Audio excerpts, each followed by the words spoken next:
باب النهي عن هتك الإنسان ستر نفسه.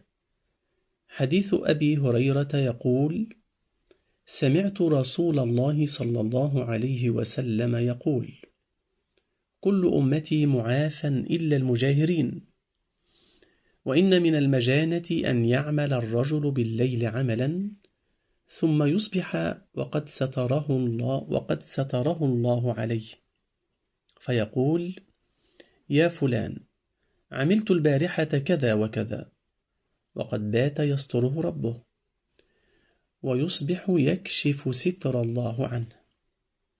أخرجه البخاري في كتاب الأدب، باب ستر المؤمن على نفسه،